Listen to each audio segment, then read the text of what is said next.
Greetings. My name is Timothy Snyder, and it's been my pleasure to have been invited to speak to you about the war in Ukraine and the future of democracy.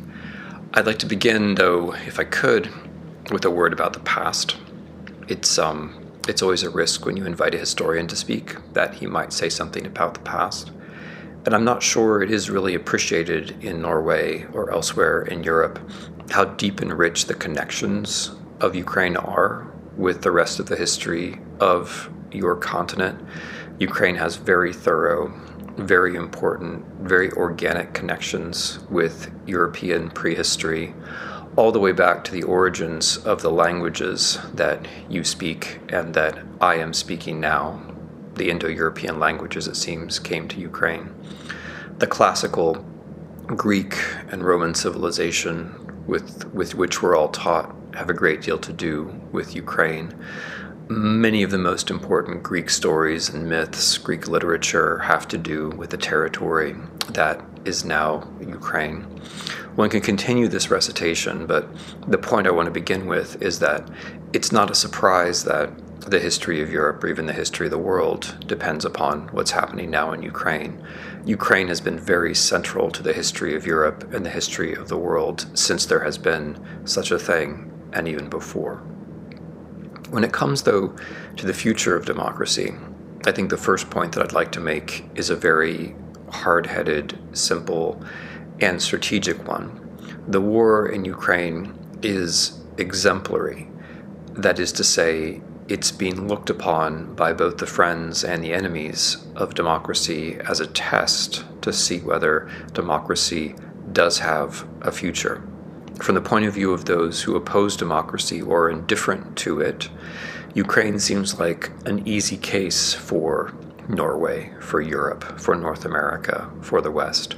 Because after all, Ukraine is a democracy. After all, Ukraine is our neighbor. After all, Ukraine requires a relatively small amount of aid in proportion to our gross domestic products. So thinking around the world, and I have this from various sources from all over the world, goes something like this. If we can't help Ukrainian democracy, then how likely is it that we will help other democracies? How likely is it that there will be a future for democracy in general? More important for me personally, though, would be my second point, which is the moral point. From the very beginning, democracy has had an ethical as well as a structural component. There's nothing about democracy which makes it natural or inevitable. It requires structures, but the structures won't maintain themselves without the desire of individuals to live in a system which is ruled by the people. So we won't have democracy without that kind of existential commitment. And when that existential commitment is on display, when that existential commitment is obvious, as in Ukraine, it will be a particularly painful blow for democracy if it fails, if they fail, if the Ukrainians fail. So in our daily lives, we may not have to take very many risks, perhaps we only take small risks, but democracy can't survive without people who take risks. And the place where people are taking risks most significantly now is Ukraine. If we let them down, we are not only letting them down practically, we're letting ourselves down morally, because we're demonstrating that we don't in fact really care. And if we don't in fact really care, then democracy won't have much of a future. Of course, the upside of that, the other side of that, is that Ukraine gives us a chance. It gives us a chance to demonstrate with relatively simple actions that we do care. It gives us a chance to show that we would like there to be a future for democracy. And compared to the situation of the Ukrainians themselves, is of course a very easy chance to take. My third point has to do with the character of Ukrainian society and what we know about the structure of democracy. I've just stressed the moral point. The structures of democracy, though, are not just institutional. They're also civic or social.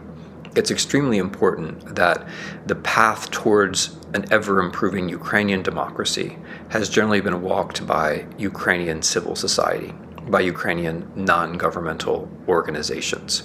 We know from the last half century of democratic transformation, but also democratic disintegration, how important civil society is. So Ukraine gives us a kind of object lesson of its importance, but the existence of Ukrainian civil society, the fact that non-governmental organizations, larger and smaller, are instrumental to the war, also gives us a chance for reconstruction.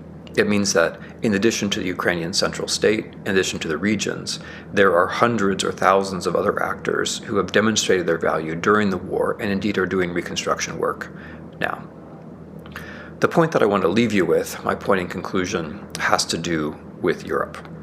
And I realize Norway occupies a very special position with respect to Europe, but I think these broad remarks nevertheless apply very well.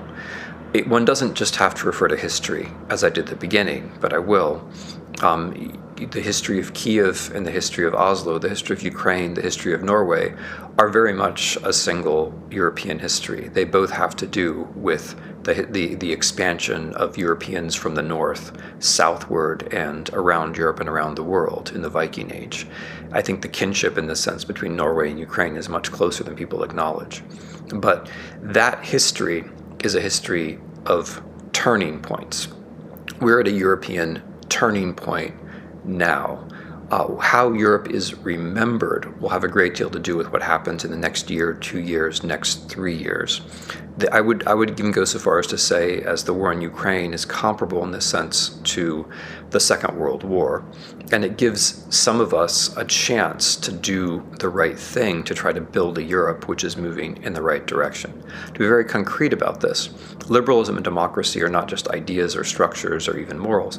They also have to have a place. There has to be a part of the world where they are working, and you have a chance with Ukraine to make that contiguous zone where democracy is working larger and better, and thereby to give yourselves a chance at looking out at a brighter future for democracy.